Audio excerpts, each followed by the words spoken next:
저 말씀 암송하시겠습니다. 그리스도를 전파함 죄와 형벌. 로마서 6장 23절. 죄의 싹슨 사망이요 하나님의 은사는 그리스도 예수 우리 주 안에 있는 영생이니라. 로마서 6장 23절. 그리스도를 전파함 죄와 형벌. 로마서 6장 23절. 죄의 싹슨 사망이요 하나님의 은사는 그리스도 예수 우리 주 안에 있는 영생이니라. 로마서 6장 23절. 우리가 복음을 전한다고 할 때 뭘 전해야 되는지를 잘 모를 때가 있어요. 12개 우리가 이번에 이제 암송에서 배우는데, 특별히 우리의 모든 형벌, 고난과 고통과 죽음, 이 모든 것들은 죄로부터 온다 하는 것이 성경 말씀이에요. 근데 세상 사람은 그걸 몰라요. 오늘 말씀도 보면요, 과연 이게 하나님께서 행하시는 일이냐 아니냐 헷갈릴 때가 많아요. 그래서 성경은 이 사실을 아주 오늘도 말씀 속에서 너무 명확하게 드러내십니다. 오늘 여러분, 우리는 죄의 싹슨 값을 말하는 거예요. 죄를 지으면 그로 인해서 대가가 지불되었는데, 그 대가는 둘 중에 하나예요. 내가 죽어야 돼요. 안 그러면 누군가가 내 대신 죽어야만 내가 살아요. 이해가 되시죠? 예. 그런데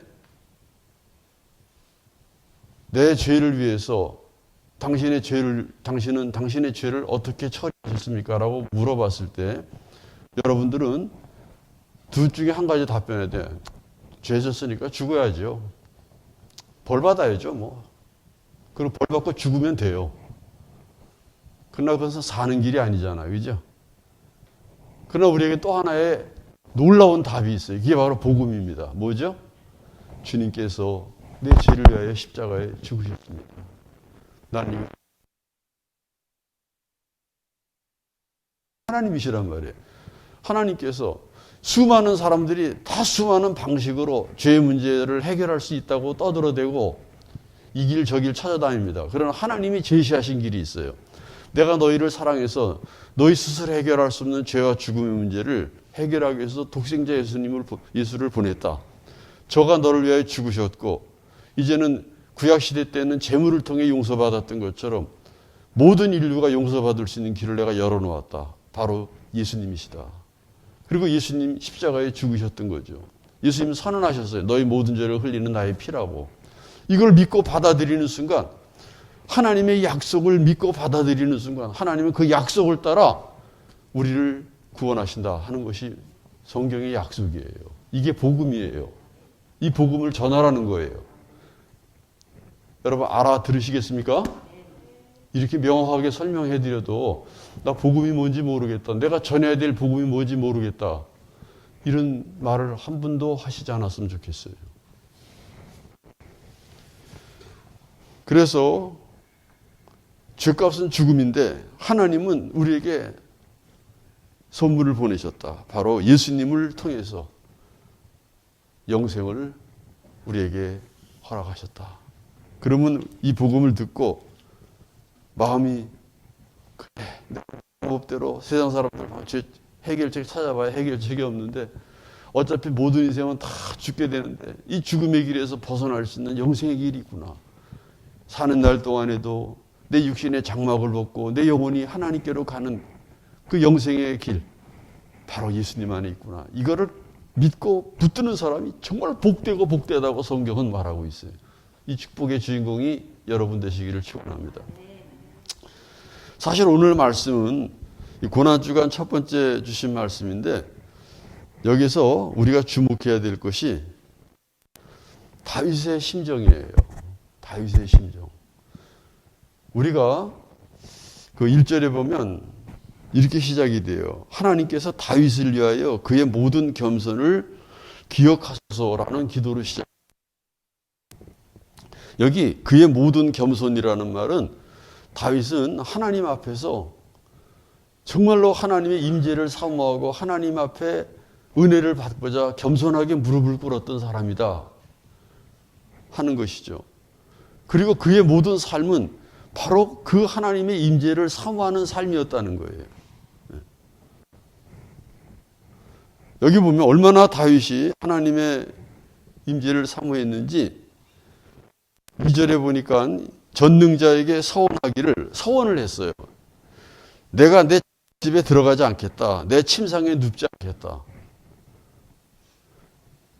그리고 내가 정말로 졸지 않고 하나님의 처소, 여호와의 처소, 야곱의 전능자의 성막을 발견하기까지 내가 정말로 하나님 앞에 은혜를 사모하며 은혜를 기다리겠다라고 얘기해요. 여기 성막을 발견하기까지 이게 아주 핵심적인 얘기예요.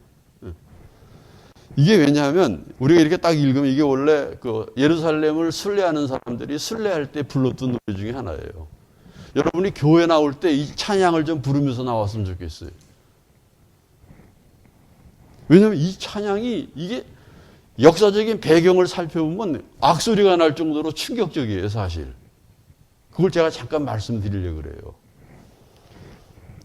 이스라엘이 홈니와 비느하스, 엘리의 두 아들이 하나님 앞에서 제사장으로서의 사명을 올바로 감당하지 못하고 하나님의 재물을 도둑질하고 성전 안에서 여인들을 간통하고 못된 짓이란 못된 짓은 다 했어요.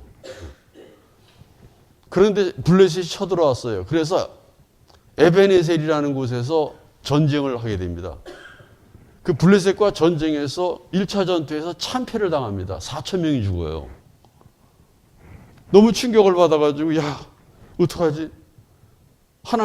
우리가 하나님의 이름으로 나왔는데 왜 졌지? 참 멍청한 게 하나님의 이름 부른다고 하나님의 이름이 무슨 부적입니까? 하나님이 인격적인 분이시 살아계시. 그래서 진 이유를 모르고 이거 아무래도 부적이 없어서 그러다. 부적 붙이는 심정으로 뭘 했냐면 그 당시에 법궤가 실로에 있어요. 실로에. 여리고를 통해 가지고 건너서 여호수아가 실로에다가 법궤를 갖다 놨거든요. 그 법궤를 갖고 와라. 그때 법궤를 갖고 오게 한 것은 홈니와 비느하스의 마음속에 부적으로 사용하려고 갖고 오게 한 거야. 우리가 신앙생활할 때 마치 운전하다가 차 사고 날까 봐 성경책 갖다 놓는 거하고 비슷한 상황이야, 이게.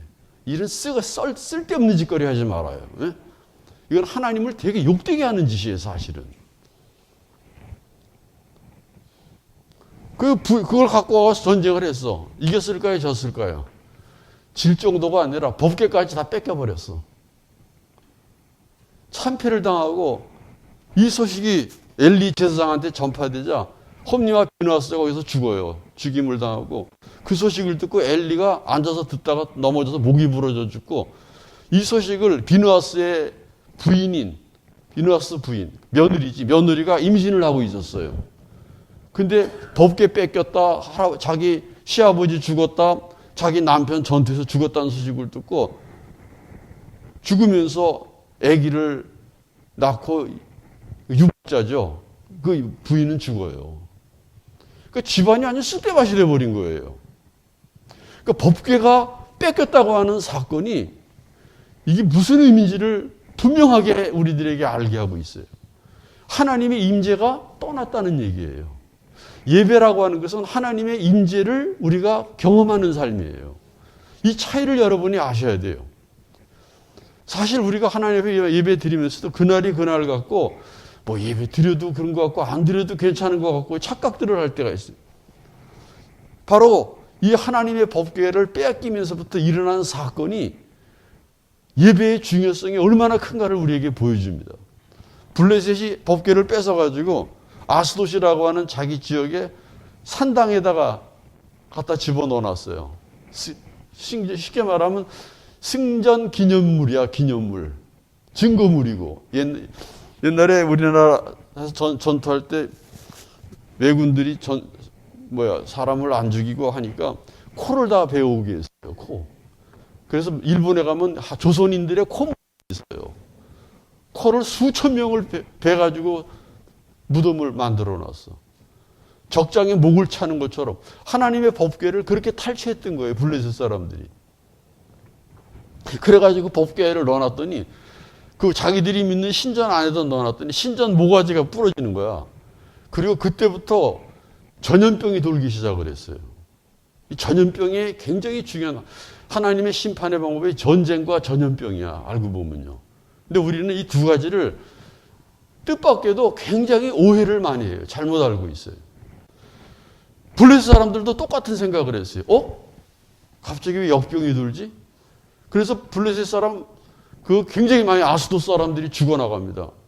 이게 전염병인가? 아니면 법궤를 내가 갖고 와서 그런가? 아니면 갑자기 때 맞춰서 전염병이 돌았나? 그래서 야, 이 법궤를 갖다가 그러면 가사로 옮겨라. 그래서 가사로 옮겨요. 가사로 옮겼더니 이번엔 가사에서 난리가 난 거야, 그냥. 그 지역 주민들이 다 전염병이 돌고 난리가 났어요. 그랬더니 이 사람들이 이거 들어와서 우리가 다 망하게 됐다. 그래가지고 이번에는 그걸 갖다가 에스론인가 한 곳으로 또 보내요. 그래가지고 거기 갔더니 이번엔 거기서 또 난리가 나가지고 전염병으로 수많은 블레셋 사람들이 죽어나간 거예요. 그래가지고 야, 이게 진짜 전염병 때문인가 아니면 법궤 때문인가? 이게 전염병이 이게 법궤 때문에 일어난 건가 아닌가? 이걸 알고 싶었던 거예요.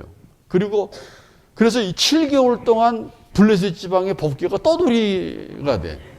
참 하나님의 백성들이 잘못하니까 하나님이 나그네가 되는 거야, 법궤가. 그래가지고 블레셋 사람이 무슨 짓을 했냐면 그 당시에 전염병을 옮겨다 주는 게 쥐였어요, 쥐. 그 쥐 5마리를 금덩어리로 만들고 그 다음에 역병이 생기면 역병으로 나타나는 현상이 있어요. 그 역병 현상을 갖다 금으로 5개를 만들어가지고 재물을 싸가지고선 그 다음에 이게 역병인지 아닌지 분명하게 알기 위해서 무슨 생각을 했냐면 암소 있죠, 암소. 갓 저 새끼를 낳은 암소 2마리를 끌어다가 새끼를 떼버리고 그놈들한테 법궤를 매게 만들었어요. 새 수레를 만들고 법궤를 매게 만들고 거기다가 자기들의 재물을 얹혀가지고 보내는 거예요. 그때 보낼 때 베스메스에서 전투가 벌어졌단 말이에요. 그 에베네셀 쪽에서. 그 베스메스 에베네스 그쪽 편으로 이 소를 갖다 보내는데 젖을 뗀 소는요, 갈 때 항상 뭘 하냐면 자기 새끼를 찾아요.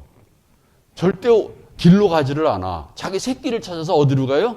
새끼가 있는 곳으로 가는 게 젖소의 생리예요. 그래가지고선 그걸 유심히 다 지켜봤더니 이 암소가 새끼를 찾아가자 모성을 따라 새끼를 찾지 아니하고 그 법궤를 메고 가는데 가는 길이 여러 갈래 길이 있는데 베스메스 쪽으로 똑바로 가는 거예요, 소가. 되게 신기한 거야, 그게. 여러분, 그게 굉장히 신기한 일이에요. 저 소는 절대 자기 새끼를 떠나지를 않아요. 그 새끼의 울음소리가 들리는데도 그냥 똑바로 가는 거야, 자기가 갈 길로. 그래가지고 결국 이게 그 에베네셀 베스메스라는 곳에 여호수아라는 사람이 살고 있어요. 거기에 도착을 합니다. 근데 그때 마침 갈 때 우사라는 사람이 이제 쫓아가다가 이게 송아지가 가다가 뛰니까 법궤가 떨어질까봐 잡았어. 그 다음에 직사를 했어요, 거기서요. 그리고 또 이게 법궤가 가다가 거기에 도착을 했어요. 그랬더니 거기 있는 사람들이, 베스메스 사람들이, 야, 하나님의 법궤가 돌아왔다고 기뻐하면서 제사를 드렸어, 거기서. 그 당시에 사람들이 하나님에 대한 태도가 잘 나타나요. 전부 다 법궤를 뭐로 여겼냐면 부족으로 여겼던 거예요, 부족으로. 그래 놓고, 야, 이제 우리가 제사 드렸으니까 하나님이 축복을 하실 거야. 근데 저 안에 뭐가 들었지? 궁금해가지고 베스메 사람들이 뚜껑을 열어봤어요. 70명이 그걸 본 거야. 그 자리에 다 죽었어요, 거기서. 하나님에 대한 잘못된 태도. 법궤가 돌아와서 기쁘다고 제사까지 드렸는데 하나님 70명이 죽어나갔어요, 거기서. 그래서 사람들이 무서워가지고 더 이상 법궤에 접근을 못하는 거야. 그래서 이 법궤를 갖다가 보냈는데 이때 이 법궤를 어디로 보냈냐면 오벳 에돔이라는 사람에게 보내요. 그 사람은 유대인도 아니고 가드 사람, 블레셋 사람이에요. 그 가드 사람 오벳 에돔에게 법궤를 보냅니다. 그랬더니 법궤가 거기에서는 아무 일도 일어나지 않아 오벳 에돔이 거기서 정성으로 법궤를 두려워하며 잘 모셨어요. 그래서 거기서 20년 동안을 머물러 있게 돼요, 법궤가. 그래서 이 법궤 사건을 통해 가지고선 법궤는 죽은 물건도 아니고 부족도 아니고 하나님의 임재의 처소라고 하는 것을 모든 사람들이 다 알게 돼요. 블레셋과 이스라엘 사람. 그 다음부터는 그 법궤를 어떻게 해야 될지를 몰라가지고 그냥 내비로 두고 있다가 이것을 옮긴 사람이 다윗이에요. 다윗이에요. 사울도 왕이 돼서 법궤에 관심이 없었어요. 근데 다윗은 왕이 돼서 이 사건이 언제 일어난 사건이냐면 사무엘하 7장에 보게 되면 완전히 이스라엘을 다 완전 통일을 한 다음에 다윗이 제일 먼저 했던 일이 법궤를 갖고 오는 일이었어요. 하나님의 임재에 대한 갈망. 이게 그 얘기야. 다윗이 장막집에도 안 들어가고 내 침상에도 오르지 않고 내 집부터 짓지 않겠다. 그 하나님에 대한 갈망하는 마음. 오늘 우리가 배워야 될 게 바로 이 부분이에요. 하나님의 임재를 사모하는 그 마음이 다윗에게 있었던 거예요. 왜 하나님이 다윗과 함께 하셨느냐? 다윗도 연약한 인간이라는 것이 다윗의 인생은 너무나 잘 보여주고 있어요. 그렇죠? 그도 육신의 유혹을 받았고 넘어졌고 죄도 졌. 자식들도 개판치는 자식들도 나오고 말이야. 참 우리가 성정이 똑같은 인간이야. 그러나 다윗에게 우리가 주목해야 될 것은 하나님이 끝까지 다윗을 축복하시는 거예요. 그건 뭐냐? 5절의 말씀 때문에 여호와의 처소 성막을 발견하기까지 하리이다. 법궤를 가져와서 하나님의 성전을 짓는 것이 다윗의 인생의 가장 큰 소원이었던 거야. 그래서 자기 생전에 하나님의 성전, 법궤를 모실 성전을 짓는 일에 전력을 다합니다. 그래서 그 갈망하는 마음이 자기 집보다도 침상에 오르는 것보다도 정말 여기 잠들게 하지 아니하고 눈꺼풀로 졸게 아니하고 이거 뭐라 오로지 그 일에 가장 집중을 두고 한마디로 하나님의 임재, 살아계신 하나님의 임재를 사모하고 그 하나님을 모시는 것을 가장 큰 기쁨으로 여겼다 하는 얘기예요.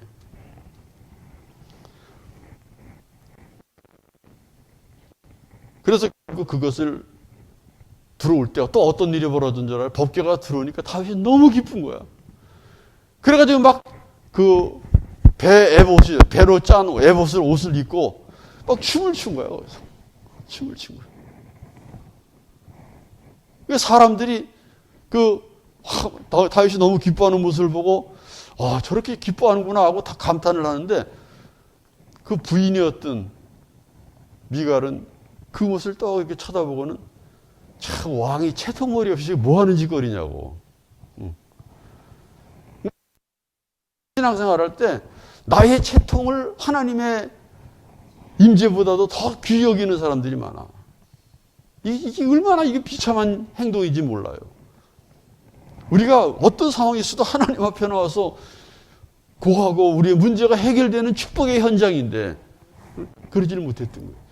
그래가지고선 그 법궤가 탁 들어와가지고 예루살렘 성으로 들어올 때 너무 기뻐가지고 다윗이요 거기에 참석한 모든 사람들한테 떡과 포도주와 그 다음에 그 먹을 것들을 내주면서 대잔치를 벌려요.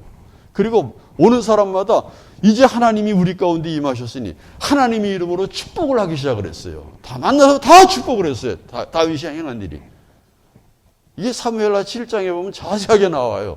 너무 기뻐가지고. 하나님의 임재는요 반드시 축복으로 이어진다는 것을 명확하게 보여줘요.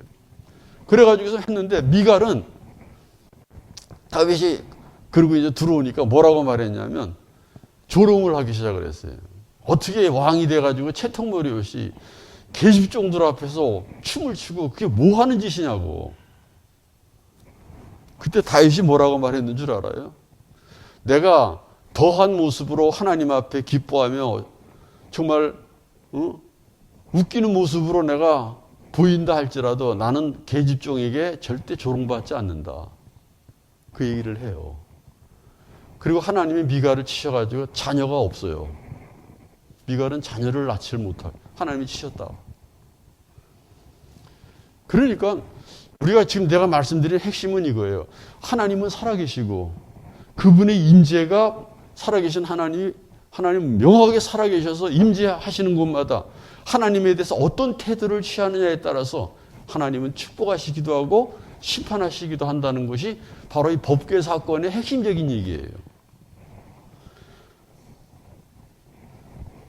근데 다윗이 이 열망이 너무 컸든지 솔로몬이 이것을 알고는 아버지의 소원을 따라 성전을 아름답게 지은 것이 첫 번째 솔로몬 성전이라고.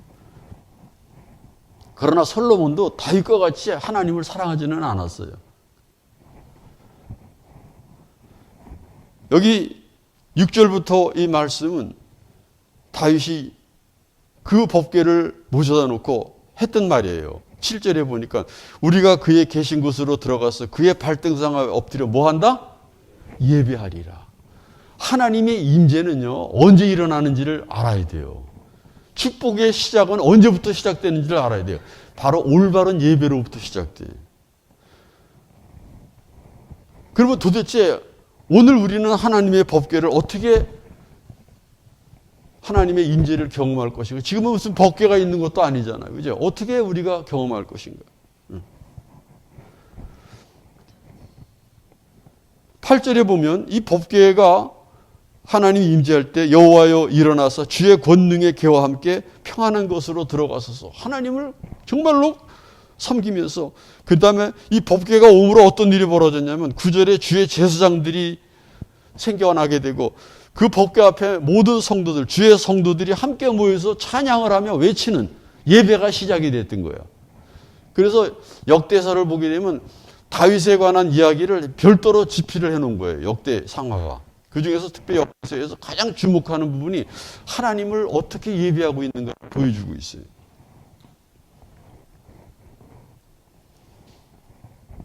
결국 이 하나님 앞에 예배를 통해 가지고 하나님께서 다윗을 축복하시고 보니까 여호와께서 다윗에게 성실히 맹세하셨으니 변하지 아니하실지라 내 몸의 소생을 내 왕위에 둘지라. 자녀가 축복을 받기 시작을 해요. 자녀의 축복으로 이어져요. 제가 어제도 말씀드렸죠.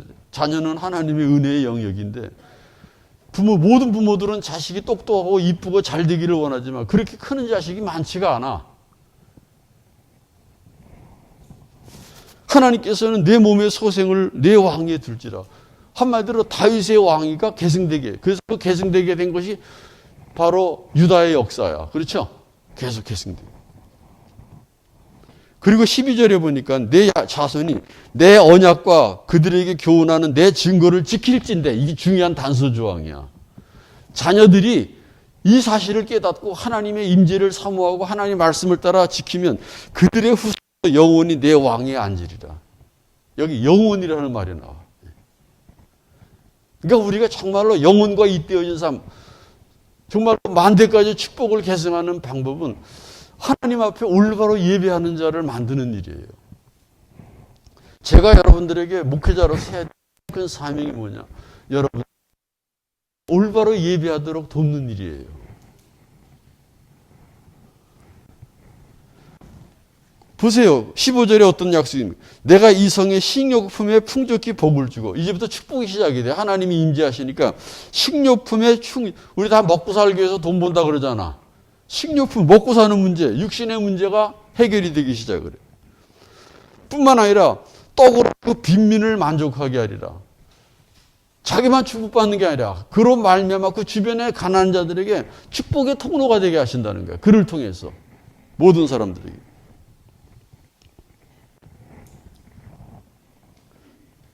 더군다나 17절에 보니까 내가 거기서 다윗에게 뿔이 나게 할 거냐. 뿔이 나게 한다는 말은 여기 설명이 잘 나와 있어요. 해설이. 새로운 싹이 돋아난다는 의미인데 메시아가 다윗의 후손으로 오는 것을 가리킨다. 여러분, 뿔은 싹하고 달라. 그렇죠? 싹이나 이런 것들은 자라나다가 1년 사이에 뽑히게 하죠. 뿔은요, 이게 자라나면요, 이것은 그의 권위를 나타내고 강력한 무기가 되기도 하고 왕권을 상징할 때 뿔이라는 단어를 써요. 그래서 18절에 보니까 그의 원수에게는 수치를 옷 입히고 그에게는 왕관이 빛나게 하리라. 영광의 사람으로 하나님께서 축복하시는 거예요. 그러니까 우리가 아셔야 돼요. 하나님의 임재가 있는 예배를 드리자 하는 거. 또 하나님의 예배를 드린 사람은 반드시 사람들을 축복하는 사람이 돼야 돼. 그래서 예배와 축복은 항상 연결돼요. 안식일이 왜 중요하냐? 그날 모여서 예배를 드리면 하나님이 안식을 하는 자들에게 축복을 주셔요. 깨닫는 축복을 주시고 영적인 평안의 축복을 주시고 하늘의 지혜를 주시고 그의 모든 필요를 채우시는 축복이 시작이 돼요. 우리가 밥을 먹으면 밥 먹고 3시간 동안은 가장 힘이 왕성해. 3시간 지나면 공복 상태가 와요. 또다시 슬슬 배고픔이 시작이 된다고. 우리가 하나님 앞에 예배를 드릴 때마다 이 예배가 축복으로 이어지는 예배가 되게 해달라고 기도할 수 있기를 바랍니다. 예수님께서 예루살렘에 종려주일날 입성하셔서 들어가셔서 하신 일도 주님께서 정말로 하나님의 아들 되심을 나타냈던 거예요. 그래서 주님이 가는 곳마다 심판과 축복이 딱 갈라져요.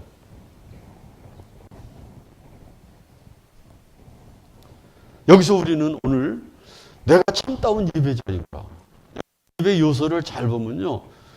첫째가 찬송으로 나와. 찬송은요, 죽은 사람한테는 찬송을 안 해요. 찬송 그 자체는 당신은 살아계십니다라는 고백이에요.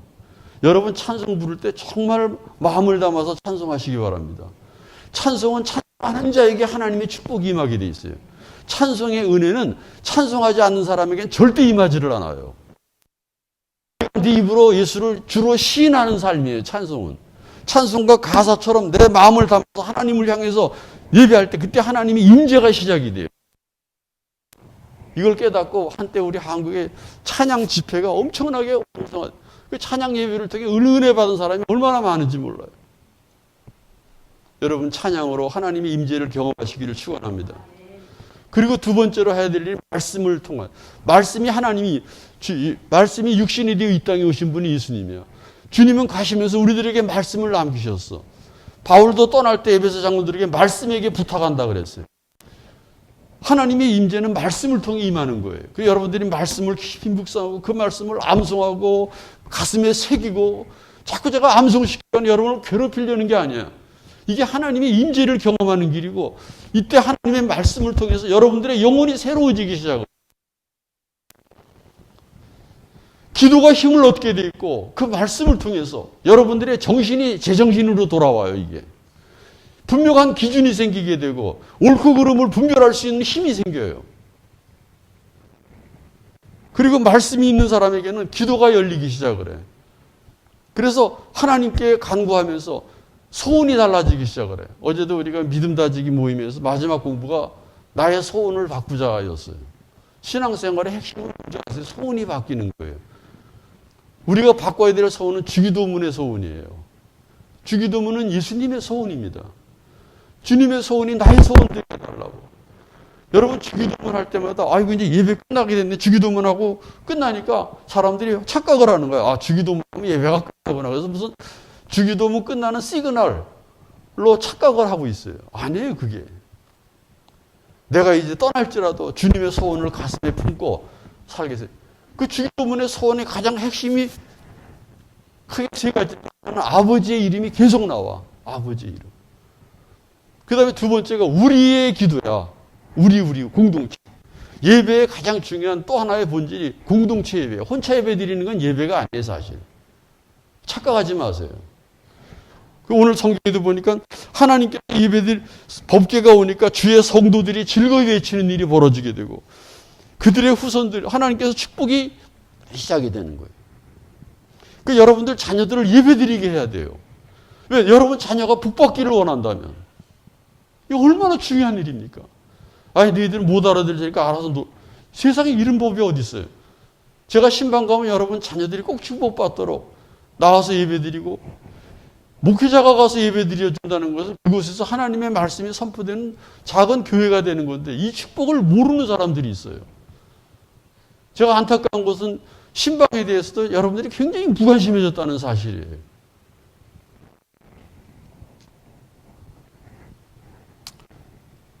다 코로나 탓으로만 돌릴 수가 없어요. 이게 우리들의 영성이 이게 하나님의 임재시키는. 그래서 주기도문의 정신 가장 중요한 것은 하나님 아버지의 그 아버지의 이름을 아버지의 뜻을 사모하는 삶이고 그 누가 나만이 아니라 우리 모두가 함께 그 예배는 함께 예배드리면서 아버지의 이름을 함께 부르고 그리고 무엇보다도 죄에 대한 고백이야. 과거에 지난 죄 가운데 가장 문제는 인간관계 용서하지 못한 죄. 그 다음에 미래의 죄는 시험에 대한 대비가 없는 삶이야. 시험에 들지 말아야 되는데. 현재적인 죄는 내가 지금 연약해서 넘어지고 자꾸 죄를 지고 살 때가 많아. 그때 더 이상 죄가 악화되지 않는 걸 막는 거야. 이게 악에서 구원하소서라는 뜻이에요. 그러니까 하나님의 이름과 죄에 대해서 예민한 사람이 돼야 돼요. 오늘은 여러분들이 예배자로서 하나님 앞에 바로 서기를 주 이름으로 축원합니다. 이 예배자를 오늘도 하나님은 찾고 계십니다. 그래서 하나님의 인재를 경험하고 그 인재로 말미암아 하나님의 이름이 축복이래요. 축복이라는 뜻이에요. 원래 여러분들이 축복의 통로가 다 되시는 복된 삶 살아가시기를 주 이름으로 축원합니다. 기도하겠습니다.